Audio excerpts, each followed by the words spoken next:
तो आज हम लोग जावा में देखेंगे स्ट्रिंग हैंडलिंग इन जावा। तो स्ट्रिंग क्या होता है बेसिकली ये जान लेते हैं। तो स्ट्रिंग को जो है सीक्वेंस ऑफ कैरेक्टर्स कहते हैं। सीक्वेंस ऑफ कैरेक्टर्स बोलने का मतलब ये हुआ कि मान लीजिए अल्फ़ाबेट्स हम लोग पढ़े ABCD से लेकर जेड तक, तो उसमें बहुत सारे लेटर्स को मिला के हम लोग बहुत सारे अल्फ़ाबेट को मिला के एक वर्ड बना रहे हैं, APPLE, एप्पल बन गया। तो एप्पल है एक स्ट्रिंग और उसका कैरेक्टर्स क्या हुआ APLE, ये सब ठीक है। अब स्ट्रिंग समझ लिए सीक्वेंस ऑफ कैरेक्टर्स होता है। तो जावा जो क्या किया हम लोग को स्ट्रिंग के लिए एक अलग सा क्लास ही दे दिया ताकि हम लोग स्ट्रिंग को क्रिएट करें और उसको मैनिपुलेट कर सके।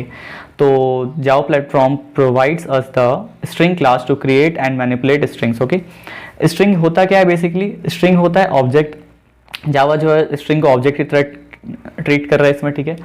अब स्ट्रिंग जो ऑब्जेक्ट होता है वो इम्यूटेबल होता है। इम्यूटेबल बोलने का मतलब ये हुआ कि उसको हम लोग एक बार जब क्रिएट कर दिए तो उसको चेंज नहीं कर सकते इन द सेंस कि मेमोरी में जैसे हम लोग मान लीजिए स्ट्रिंग का वैल्यू डाल दिए हेलो, अब हेलो डाल दिए तो हम लोग उसको बाद में चाहेंगे कि उसको हाई कर दे, तो वो क्या प्रॉब्लम क्रिएट करता है और इम्यूटेबल होने से क्या नुकसान है क्या फ़ायदा, ये हम लोग आगे समझेंगे।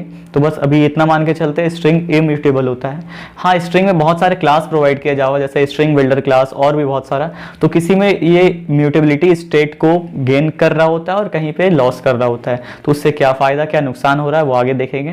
तो स्ट्रिंग्स आर ऑब्जेक्ट की तरह ट्रीट हो रहा है, ठीक है। अब देखते हैं दूसरा, how to create string.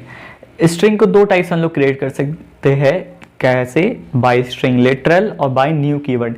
String literal से क्या होता है, जैसे कि मान लीजिए एक वेरिएबल लिए str, उसमें क्या स्टोर करा रहे BCS यहाँ पे कुछ भी हो सकता है। दूसरा स्ट्रिंग लिए हम लोग str2, उसमें क्या हम लोग स्टोर करा रहे BFS।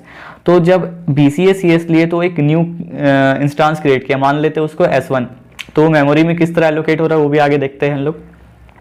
फिर जब str2 में BFS ले रहे तो वो दूसरा इंस्टांस क्रिएट कर रहा है S2, लेकिन मान लीजिए एक तीसरा वेरिएबल लिए str3, उसमें फिर से हम लोग BFS ही डाल दिए, तो क्या ये दूसरा इंस्टांस क्रिएट करेगा या नहीं?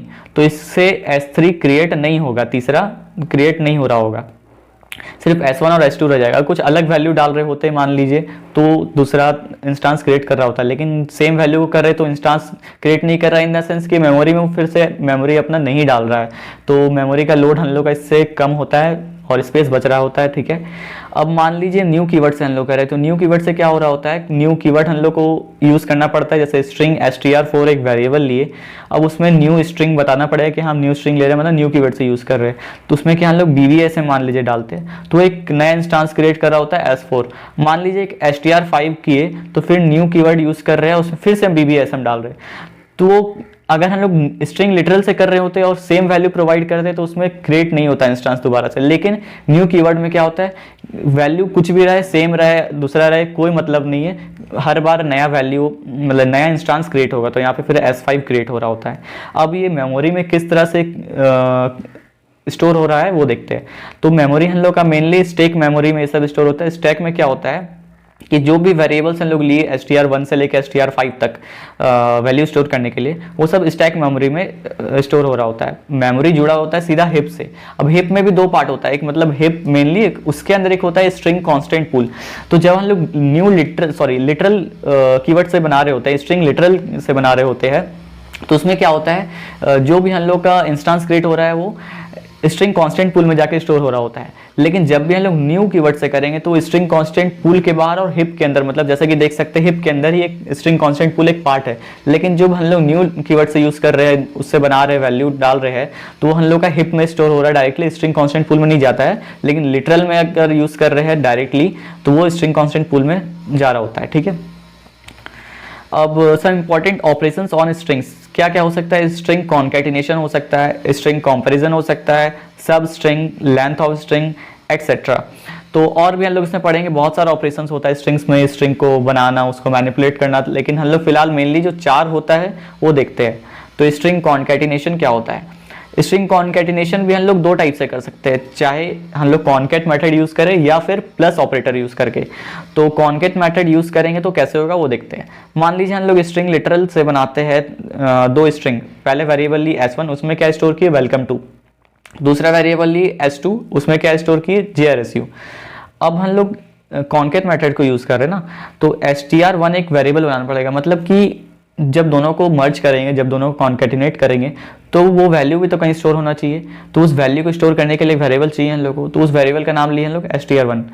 ठीक है, अब str1 में क्या स्टोर हो रहा है, s1 डॉट कॉन्केट s2, मतलब S1 को S2 के साथ कॉन्कैटिनेट करके str1 में स्टोर कर रहे हैं। और जब मान लीजिए इसको प्रिंट कराते हैं, आगे देखिए system dot out dot print ln हम लोग की str1, तो str1 में क्या प्रिंट हो रहा है, वेलकम टू JRSU, लेकिन वेलकम टू और JRSU दोनों अलग अलग था, लेकिन यहाँ पे एक साथ हो रहा है, मतलब दोनों कॉन्कैटिनेट हो चुका है।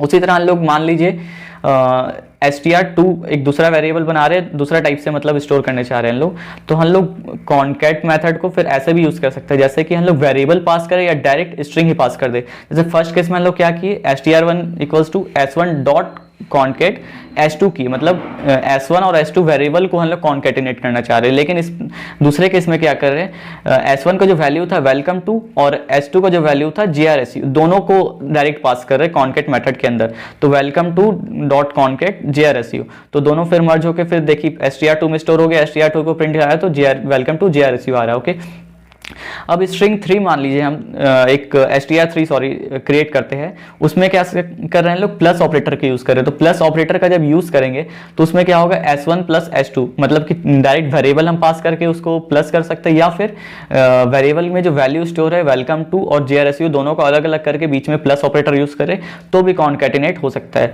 तो दोनों का रिजल्ट देख सकते हैं, str3 को प्रिंट कराए तो भी वही आया, str4 को कराए तो भी वही आया। तो ये हम लोग था स्ट्रिंग कॉन्कैटिनेशन का बेसिक कुछ। अब आगे देखते हैं स्ट्रिंग कंपैरिजन। स्ट्रिंग को कंपेयर करने के लिए भी हम लोग 3 वे से कर सकते हैं। पहला इक्वल टू ऑपरेटर यूज करेंगे, दूसरा इक्वल्स टू मेथड यूज करेंगे, तीसरा कंपेयर टू मेथड यूज करेंगे। ठीक है।